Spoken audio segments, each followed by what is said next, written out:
আসসালামু আলাইকুম ওরহমতুল্লাহ। আমার দর্শক মণ্ডলী, আমি আপনাদের সম্মুখে উপস্থিত হয়েছি হযরত মৌলানা মিজানুর রহমান আজহারির একটি বয়ান নিয়ে। সেই বয়ানটি হলো উমর ফারুক রাদিয়াল্লাহু তাআলা আনহুর জীবনী সম্পর্কে। আপনারা মৌলানা মিজানুর রহমান আজহারির কণ্ঠে উমর ফারুক রাদিয়াল্লাহু তাআলা আনহুর জীবনী শুনে যাবেন। তিনি খুবই চমৎকারভাবে বিস্তারিত তুলে ধরেছেন, শুনলে উপকৃত হবেন। আর ভিডিওটি ভালো লাগলে অন্যের কাছে শেয়ার করে ছড়িয়ে দেবেন যাতে তারাও উপকৃত হয়। এবারে মৌলানা মিজানুর রহমান আজহারির কণ্ঠে উমর ফারুক রাদিয়াল্লাহু তাআলা আনহুর জীবনী শুনুন। আমরা উমরে ফারুকের জীবনী শুনবো। কার জীবনী? আল্লাহ তাআলা তিনটা ঈমানি ধাক্কা ওনার হৃদয়ে দিয়ে ওনাকে ইসলামের জন্য কবুল করে নিয়েছেন। কয়টা ধাক্কা? তিনটা। এক নাম্বার ধাক্কা হচ্ছে বিশ্বনবীর দোয়ার ধাক্কা। দোয়ার একটা ধাক্কা আছে না নাই? এটা বড় ধাক্কা। এটা ব্যালিস্টিক ক্ষেপণাস্ত্রের চেয়েও কড়া, মারাত্মক। মিসাইল হামলা করলে যেমনি লক্ষ্যবস্তু ভেদ করে, দোয়ার মতো দোয়া করলো দোয়া যে লক্ষ্যবস্তুতে আঘাত হানে, ঠিক কিনা? বিশ্বনবী দোয়া করলেন, আল্লাহুম্মা আইজ্জাল ইসলাম বিহাব্বির রাজুলাইনি ইলাইক। আল্লাহ, এই মক্কার দুইজন লোকের একজনকে তুমি কালিমার সুশীতল ছায়াতলে এনে দাও। দুইজন লাগবে না। কয়জন লাগবে? জোরে বলেন। একজন। কারণ যুগ জামানা পাল্টে দিতে চাই না অনেকজন। এক মানুষই আনতে পারে জাতির জাগরণ। এক মানুষই বিপদকালে বাঁচায় কাফেলায়, ক্ষুদ্র ডিঙ্গি বাঁচায় জাহাজ অসীম দরিয়ায়। এজন্য জামানা পাল্টে দিতে লাগে কয়জন? এজন্য বিশ্বনবী আল্লাহর কাছে দোয়া করলেন, আল্লাহ মক্কার দুজনের একজন, দুজন চাই না, দুজনের যে কোনো একজনকে কালিমার সুশীতল ছায়াতলে এনে দাও। এক হলো ওমর ইবনুল খাত্তাব। হয়তো খাত্তাবের বেটা ওমরকে তুমি ইসলামের ভেতরে নিয়ে আসো, কিংবা আবি জাহাল ইবনে হিশাম, হিশামের বেটা আবু জাহেলকে তুমি মুসলমান বানায়া দাও। দুইজন চাইছেন নাকি একজন? হয় খাত্তাবের বেটা ওমর কিংবা হিশামের বেটা আবু জাহাল, দুজনের একজনকে আমার চাই। ওমরে ফারুকের জন্য দোয়াটা কবুল করে নিয়েছে কে? তাহাজ্জুদের নামাজ পড়ে বিশ্বনবী যখন দোয়া করলেন, এই দোয়া যে ওমরে ফারুকের হৃদয়ে একটা ধাক্কা মারল। সুবহানাল্লাহ পড়েন। দোয়ার ধাক্কা বড় ধাক্কা, ঠিক কিনা? প্রায় শুনবেন ক্যান্সার হয়েছে, ডাক্তার বলে দিছে বাঁচবে 2 মাস। কয় মাস? এরপর আমি দেখছি লোকটা 8 বছর বেঁচে ছিল। কয় বছর? ডাক্তার বলছে বাঁচবে কয় মাস, বেঁচে ছিল কয় বছর? 8 বছর। কিসের বরকতে? দোয়া। কিসের বরকতে? তাহলে দোয়ার একটা পাওয়ার আছে না নাই? একটা ধাক্কা আছে না নাই? বিশ্বনবী দোয়া করলেন, আল্লাহ হয় ওমরে ফারুককে আপনি এনে দেন, অথবা আবু জাহেলের মনটারে নরম করে দেন। ওমরে ফারুকের জন্য দোয়াটা কবুল করে নিল কে? এই দোয়ার একটা বরকত ওমরে ফারুকের হৃদয়ে ছুঁয়ে গেল। এক নাম্বার ধাক্কা। ধাক্কা সব একবারে দেওয়া যায় না। ধাক্কা একবারে দেওয়া যায়? ডাক্তারের কাছে গেলে ডাইরেক্ট কি অ্যান্টিবায়োটিক মারে? কথা বলেন। প্রথমে সামান্য ঔষধ দেয়, সিম্পল ডোজ, তারপরে ডোজ একটু বাড়ায়, ফাইনালি কাজ না হলে অ্যান্টিবায়োটিক মারে। কথা বলেন। প্রথম ধাক্কাটা গেল তিনি দোয়ার ধাক্কা। বিশ্বনবী দোয়া করলেন, ওই দোয়ায় ওমরে ফারুকের হৃদয়ে ছুঁয়ে গেল। এরপরে রব্বুল আলামিন ওমরে ফারুককে ধাক্কা মারলেন কোরআনের একটা সূরা দিয়ে। সূরাটার নাম হলো সূরাতুল হাক্কা। কি সূরা? কোন সূরা দিয়ে ধাক্কা দিছে? সূরা হাক্কা। সূরা হাক্কা দিয়ে দিছে এক, কথা কয় না। সূরা হাক্কা দিয়ে দিয়েছেন এক। আল হাক্কাতু মাল হাক্কা ওয়া মা আদরাকা মাল হাক্কা। সূরা হাক্কা দিয়ে আল্লাহ একটা ধাক্কা মারলেন। ওই যে দোয়া করলেন বিশ্বনবী, দোয়ার পর সাইয়েদনা ওমর ফারুকের হৃদয়ের মধ্যে উথাল পাতাল শুরু হয়ে গেল। সব সময় লুকিয়ে লুকিয়ে বিশ্বনবীরে ফলো করে। বিশ্বনবী ডানে গেলে ওমরে ফারুক ডানে যায়, বিশ্বনবী বায়ে গেলে ওমরে ফারুক বায়ে যায়। বিশ্বনবী রাত্রিবেলা নামাজ পড়লে ওমরে ফারুক পেছনে লুকিয়ে লুকিয়ে বিশ্বনবীর কোরআন শুনে। বিশ্বনবী মসজিদুল হারামের পাশে দাঁড়িয়ে রাতের এশার সালাত আদায় করছিলেন। ওই টাইমে বিশ্বনবী সূরাতুল হাক্কা তেলাওয়াত করছিলেন। কোন সূরা? সূরাতুল হাক্কা বিশ্বনবী তেলাওয়াত করেছেন। ওমরে ফারুক মন্ত্রমুগ্ধ হয়ে বিশ্বনবীর কণ্ঠের তেলাওয়াত শুনে। বিশ্বনবীর তেলাওয়াতের কণ্ঠ আমাদের কণ্ঠের মতো নাকি? বিশ্বনবীর কণ্ঠ কারি বাসাদের কণ্ঠের মতো? আহমদ বিন ইউসুফের কণ্ঠের মতো? আমার নবীর কণ্ঠের সুরের ঝংকারের সাথে পৃথিবীর কোন কারি সাহেবের তুলনা চলবে? কত মধুর, কত সুন্দর, কত অসাধারণ তেলাওয়াত করতেন আমার বিশ্ব নবী। একবার তেলাওয়াত শুনলে পাগল না হয়ে কেউ থাকতে পারতো না। বিশ্ব নবী ওমরে ফারুককে দেখেন নাই। ওমরে ফারুক লুকিয়ে লুকিয়ে বিশ্ব নবীরে ফলো করে। বিশ্ব নবী এশার সালাতে সূরা হাক্কা তেলাওয়াত করতে আরম্ভ করলেন। তেলাওয়াত করতে করতে করতে করতে বিশ্ব নবী সামনের দিকে যেতে লাগলেন। বিশ্ব নবীর চমৎকার কণ্ঠের তেলাওয়াত শুনে ওমরে ফারুক মুগ্ধ হতে লাগলো। ওমরে ফারুক অবাক, কিরে এত সুন্দর শব্দের গাঁথনি, এত সুন্দর বাক্য, এত সুন্দর অন্তমিল, এত সুন্দর কথা, এটা কবিতার মতো লাগে। মনে হয় মোহাম্মদ কবি হয়ে গেছে। কি হয়ে গেছে সবাই বলেন? মনে হয় মোহাম্মদ কবি হয়ে গেছে, কাব্য প্রতিভা দিয়ে নিজেই কবিতা বানাইছে।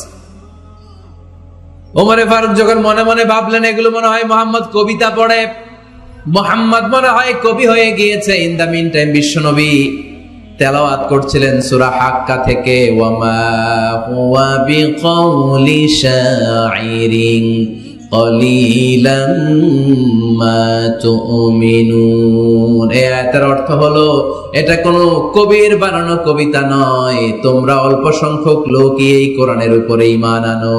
সুবহানাল্লাহ পড়ে। বিশ্বনবী ওমরে ফারুককে দেখছে নাকি? কথা কয় না, দেখেছে না? বিশ্বনবীর মতো তেলাওয়াত করে যাচ্ছে। ওমর ফারুক যখন মনে করলেন কি রে এই কথাগুলো এত সুন্দর, এটা মনে হয় কবিতা। ইন দ্য মিন টাইম বিশ্বনবী যে আয়াতটা তেলাওয়াত করছিলেন, কোইন্সিডেন্টলি দৈবাক মিলে গিয়েছে। ওই আয়াতের অর্থ ছিল এটা কোনো কবির বানানো কবিতা না, খুব অল্প সংখ্যকই তোমরা ঈমান আনো। এবার তো ওমর ফারুক আটকে উঠলেন। ঘটনা কি? আমি মনে মনে ভাবলাম মোহাম্মদ কবি, আর যেটা পড়তেছে এটা কবিতা, কিন্তু মোহাম্মদ আমার দেখেও নাই, কিন্তু বলতেছে এটা কবির বানানো কবিতা না। তাহলে মোহাম্মদ মনে হয় গণক হয়ে গেছে। কার মনে কি চলে না দেখেই বলতে পারে। নাউজুবিল্লাহ পড়বেন না? ওমর ফারুক এবার মনে মনে ভাবে মোহাম্মদ তাহলে কবি না, আগেরটা ভুল ধারণা আমি করেছি। মোহাম্মদ কবি নয়, মোহাম্মদ হলো গণক। আওয়াজ করে পড়েন নাউযুবিল্লাহ। মোহাম্মদ মানুষের মনে কি চলে গণনা করে সব টের পেয়ে যায়, সব বুঝতে পারে। বিশ্বনবী তখন যে আয়াতটা তেলাওয়াত করছিলেন সেটা হলো ওয়ালা বিকাউলি কাহিনিন কলিলাম মা তাযাক্কারুন। বিশ্বনবী তখন যে আয়াতটা তেলাওয়াত করছিলেন এই আয়াতের অর্থ হলো এটা কোনো গণকের বানানো কথা নয়, খুব অল্প সংখ্যক লোকই তোমরা উপদেশ গ্রহণ করো। বিশ্বনবী ওমর ফারুককে দেখে? কথা কয় না, দেখে না, কিন্তু মিলে যাচ্ছে। ওই আয়াতের পরের আয়াতটা ছিল এটা গণকের বানানো কোনো গণনা নয়, খুব অল্প সংখ্যকই তোমরা ঈমান আনো। এবার তো ওমর ফারুক বেহুশ। হায় হায়, প্রথমে ভাবলাম কবিতা, সে পড়ে যাচ্ছে না কবির বানানো কবিতা না। এরপর মনে মনে ভাবলাম মনে হয় গণক, সে বলে না এটা গণকের বানানো গণনা নয়। তাহলে এটা কি? এটা কি কি এটা কি পড়ে মুহাম্মদ, যার কণ্ঠের তেলাওয়াত শুনলে মানুষ পাগল হয়ে যায়। বিশ্বনবী তখন পড়তে আরম্ভ করলেন তানজিলুম মির রাব্বিল আলামিন। এর মানে হলো এটা কবিতা না, এটা গণকের বানানো গণনা না, মানুষের বানানো কিচ্ছু না, এটা গোটা বিশ্বের রব আল্লাহ পাকের বাণী। সুবহানাল্লাহ পড়েন। এই 2 নাম্বার ডোজ করলো। প্রথম ডোজ পড়ছে দোয়ার ডোজ। প্রথম ডোজ কিসের? দোয়া। 2 নাম্বার সূরা হাক্কা দিয়ে আল্লাহ দিলেন এক ধাক্কা। এই সূরা হাক্কার ওই ঘটনার পর ওমরে ফারুক তো পাগল পড়া, কি ঘটে গেল আমার সাথে ওই দিন, আমি মনে মনে যা ভাবি সব মোহাম্মদ বুঝে। আল্লাহ 2 নাম্বার ডোজ দিলেন সূরা হাক্কা দিয়ে এক ধাক্কা। সুবহানাল্লাহ পড়েন। এরপর ওমরে ফারুক প্রায় বিশ্বনবীর কথা ভাবেন, বিশ্বনবী কোথায় যান লুকিয়ে লুকিয়ে দেখেন। এবার রব্বুল আলামিন ভাবলেন এবার সূরা তাহা দিয়ে আমি 3 নাম্বার ডোজ দিয়ে দিব। পড়েন সুবহানাল্লাহ। এবার 3 নাম্বার ডোজ পাবেন, কিন্তু শয়তান ওয়াসওয়াসা দিচ্ছে, ওমরে ফারুক যাও, মক্কায় ঘোষণা হয়েছে মুহাম্মদের কল্লা এনে দিতে পারলে এত এত স্বর্ণ মুদ্রা। শয়তানের ওয়াসওয়াসায় আবার ভুল পথে হাঁটতে লাগলেন সাইয়েদনা ওমর। নাঙ্গা তরবার নিয়ে বিশ্বনবীর মাথা কাটার জন্য বের হয়ে গেলেন। বনু জাহারা গোত্রের একটা লোক বলে, ওমর তুমি কোথায় যাও? ওমরে ফারুক বলেন মুহাম্মাদের কল্লা কাটার জন্য যাচ্ছি। পড়েন নাউজুবিল্লাহ। আবু জাহারা গোত্রের লোক বলে তুমি মুহাম্মাদের কল্লা কাটতে যাও? আরে তোমার বোন ফাতেমা বিনতে খাত্তাব আর তোমার বোনের জামাই সাঈদ, এরা তো দুজন কালিমা পড়ে মুসলমান হয়ে গেছে। আরে মুহাম্মাদের কল্লা পরে কেটো, আগে ঘর সামলাও। যে ওমর, আগে ঘর সামলাও, পরে তুমি মুহাম্মাদের কল্লা কাটতে যাও। ওমরে ফারুক রেগে গেলেন, রাস্তা ঘুরিয়ে বাড়ির দিকে চলতে আরম্ভ করলেন। রাগে তিনি গড়গড় করছেন। ওমরে ফারুকের বোন ফাতেমা বিনতে খাত্তাব, বোনের জামাই সাঈদ, তাদের দুইজনকে খাব্বাব রাদিয়াল্লাহু তাআলা আনহু সূরা তাহা ঘরের ভিতরে তেলাওয়াত করে শোনাচ্ছিল। পড়েন সুবহানাল্লাহ। সূরা তাহা দিয়ে আল্লাহ একটু পরে ধাক্কা মারবে আরেকটা। ওমরে ফারুক যখন আসলেন, ওমরে ফারুকের আওয়াজ শুনে খাব্বাব রাদিয়াল্লাহু তাআলা আনহু লুকিয়ে গেলেন। ওমরে ফারুক দরজার মধ্যে কড়া নাড়লেন। বোন বলে, কে তুমি? সাইয়েদনা ওমর বললেন, আমি ওমর। খুলে দেওয়া হলো। ঘরের ভেতরে ঢুকেই কথা নাই বার্তা নাই, নিজের আপন বোনকে মারতে শুরু করলো ওমর। বোন জামাইকে আঘাত করতে শুরু করলো। মারতে মারতে নিজের কলিজার টুকরা বোনকে, বোনের জামাইকে সাইয়েদনা ওমরে ফারুক পিটাতে পিটাতে রক্তাক্ত করে ফেললেন। গা দিয়ে ফিনকি বের হয়ে যখন রক্ত বের হয়, সাইয়েদনা ওমরে ফারুকের দিলের মধ্যে মায়া তৈরি হয়ে যায়। সাইয়েদনা ওমরে ফারুক বললেন, আমার কলিজার টুকরা বোন আর বোন জামাই, তোরা কেন মুহাম্মাদের কথায় পাগল হলি? বুঝলাম না কেন মক্কার লোকগুলো পাগল পড়া হয়ে সব মুহাম্মাদের দলে চলে যায়। কি এমন কথা মুহাম্মদ তোদের শোনায়, কি এমন বাণী তোদের শোনায় যে বাণী শুনে সব তোরা মুহাম্মাদের দলে চলে গেলি? কি আছে মুহাম্মাদের কাছে? কি কি জাদুটা? কি কি জাদু পেলি সেখানে? আমার একটু দেখা। বোন ফাতেমা বলে, না ভাই, ইন্নাকা রিজিস, তুমি নাপাক। লা ইয়ামাসসুহু ইল্লাল মুতাহহারুন, পাক পবিত্র না হয়ে আল্লাহর এই কালামে স্পর্শ করা যায় নাকি? আওয়াজ করে বলেন, স্পর্শ করা যায়? ভাই তুমি গোসল করে আসো, তাহলে তোমার হাতে তুলে দিব, তুমি পড়লেই বুঝতে পারবা কি আছে আল্লাহর এই কোরআনে। সুবহানাল্লাহ পড়েন। সাইয়েদনা ওমর ফারুক গোসল করে আসলেন। বোন এবার সূরা তাহা চামড়ার মধ্যে সূরাতু তাহার কিছু অংশ লিখে খাব্বাব রাদিয়াল্লাহু তাআলা আনহু লুকিয়েছিলেন। ওনার হাত থেকে সূরা তাহার অংশটা নিয়ে সাইয়েদনা ওমর ফারুকের বোন ওমর ফারুকের হাতে দিয়ে বলল, ভাই তুমি আসার আগে এই অংশটা সবাই মিলে তেলাওয়াত করছিলাম। ওমর ফারুকের হৃদয়টা তখন একেবারে নরম, কারণ আগে ধাক্কা খাইছে কয়টা? জোরে বলতে হবে। প্রথম ধাক্কাটা কিসের? হ্যাঁ, দোয়া। দ্বিতীয়টা হাক্কা, সূরার নাম হাক্কা দিয়ে দিছেন আল্লাহ ধাক্কা। এবার দিবে সূরা তাহার ধাক্কা। ওমর ফারুক হাতে নিলেন। খুব ভালো আরবি জানতেন, চমৎকার আরবির অর্থ বুঝতেন, কারণ আরবি ভাষাভাষী মানুষ। হাতে নিয়ে নজর দেওয়ার পরে ওনার চোখ দিয়ে দাঁড় দাঁড় করে পানি বের হয়ে গেল। ওমর ফারুক আয়াতগুলোর দিকে তাকিয়ে পড়তে আরম্ভ করলেন। তাহা মা আনজালনা আলাইকাল কুরআনা লিতাশকা ইল্লা তাযকিরাতান লিমান ইয়াখশা তানজিলাম মিম্মান খালাকাল আরদা ওয়াস সামাওয়াতিল উলা। পড়েন সুবহানাল্লাহ। উনি পড়তে আরম্ভ করলেন, তাহা মা আনজালনা আলাইকাল কুরআনা লিতাশকা, এই কোরআনকে হতভাগা জাতি হিসেবে থাকার জন্য তোমাদের উপর নাজিল করি নাই। তানজিলাম মিম্মান খালাকাল আরদা ওয়াস সামাওয়াতিল উলা, এটা ওই রবের পক্ষ থেকে, ওই সত্তার পক্ষ থেকে নাজিল হয়েছে যেই রব জমিন তৈরি করেছেন, যেই রব বিশাল সুবিশাল আকাশও তৈরি করেছেন। সুবহানাল্লাহ পড়েন। সূরা তাহার এই চমৎকার অসাধারণ শব্দ গাঁথনি দিয়ে এই আয়াতগুলো যখন পড়তে আরম্ভ করলেন, ওমর ফারুক আর নিজের উপর ব্যালেন্স রাখতে পারলেন না, আর ধরে রাখতে পারলেন না। এবার ডাইরেক্ট অ্যাকশন। এবার কি? এবার কি? 3 নাম্বার ধাক্কা খেয়ে, সূরা তাহার ধাক্কা খেয়ে আর সামলাতে পারলেন না, পাগলের মতো হয়ে গেলেন। বলতে আরম্ভ করলেন, আইনা মুহাম্মদ, মুহাম্মদ কোথায়?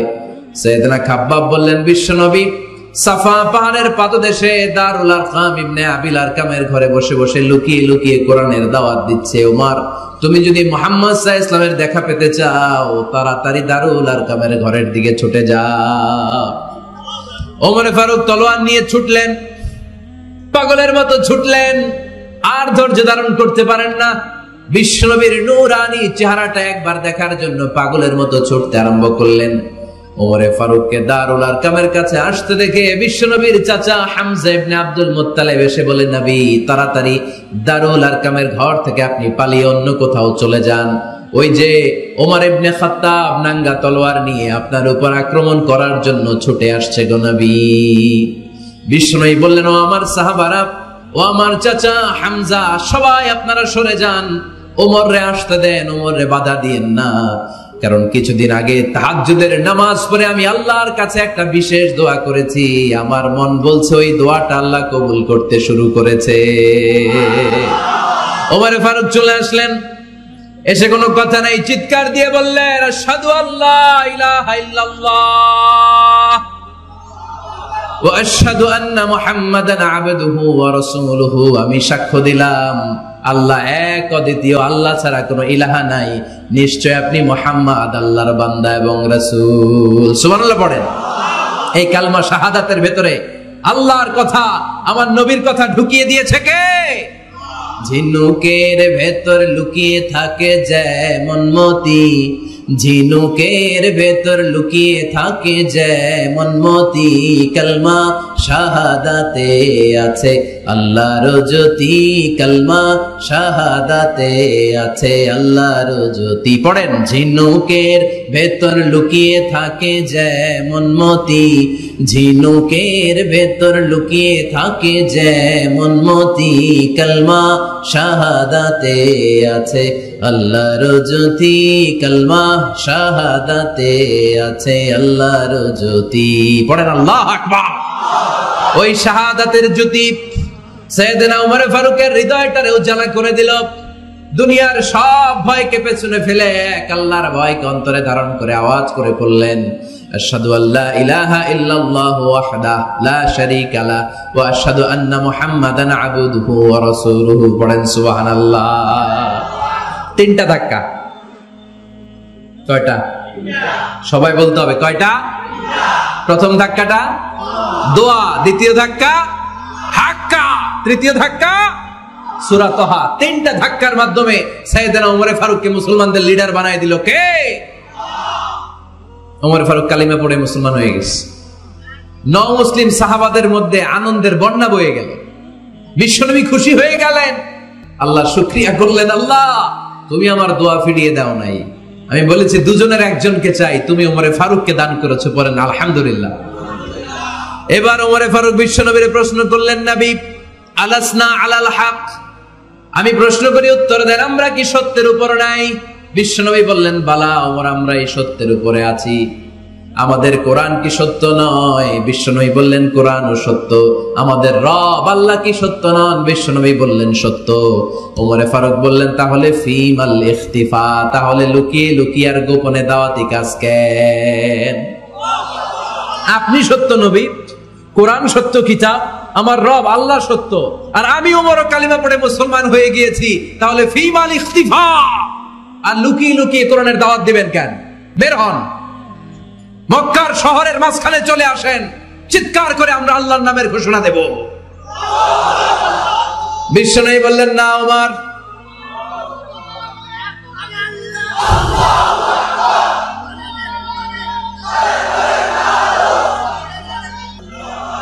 বিশ্বনবী ডেকে বললেন, না ওমর, এটা মাক্কি জীবন, ওমর এটা মাক্কি জীবন, এখানে দাওয়াতি কাজ করব লুকিয়ে লুকিয়ে, আস্তে আস্তে।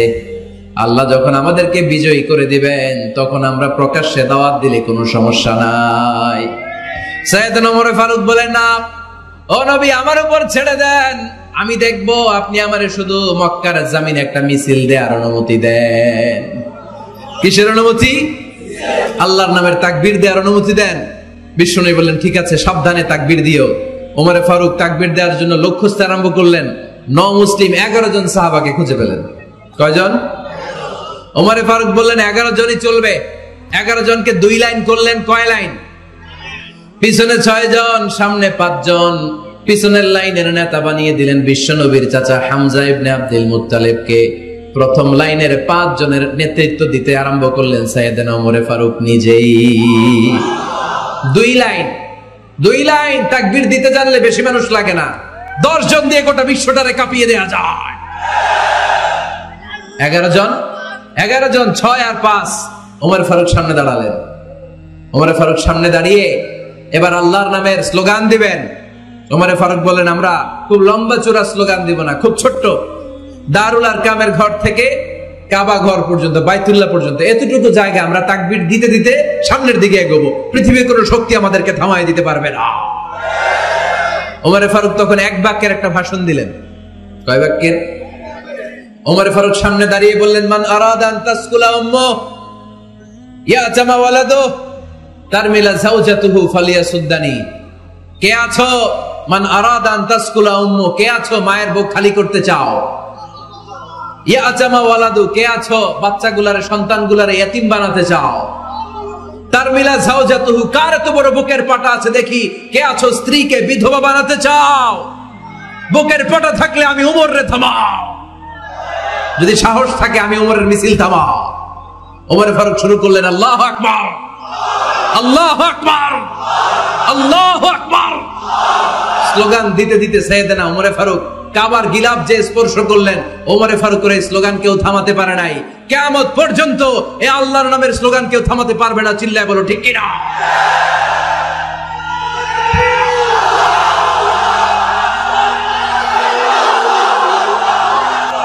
ওমর ফারুকের স্লোগান সেদিন মক্কায় কেউ থামাইতে পারছিল? আওয়াজ করে বলতে পারছিল? এখনো আল্লাহর নামের স্লোগান কেউ থামাই দিতে পারবে? কিয়ামত পর্যন্ত আমার রবের স্লোগান কেউ থামাতে পারবে? পারবে না। ওমর ফারুক স্লোগান দিলেন। আবু জাহেল, উতবা, শাইবা, ওয়ালিদ ইবনে মুগীরা আল্লাহু আকবার ধ্বনি শুনে বাইরে আসছে। কিরে এত বড় স্লোগান, আমাদের কাছ থেকে পারমিশন নেয় নাই, অনুমতি নেয় নাই। অনুমতি নেওয়া ছাড়াই স্লোগান শুরু। বের হয়ে দেখে মিছিলের সামনে ওমর। ওমর ফারুককে দেখে আবু জাহেল দিছে এক দৌড়, উতবা দিছে আরেক দৌড়, শাইবা দিছে বহু দৌড়। সুবহানাল্লাহ পড়বেন না? এজন্য ওমর বেশি লাগে না, ওমর লাগে একজন। চিল্লায় বলতে হবে, ওমর ফারুক লাগে কয়জন? একজন। ওমরই গোটা বিশ্বের চেহারা পাল্টে দিতে সক্ষম। চিল্লায় বলেন ঠিক কিনা?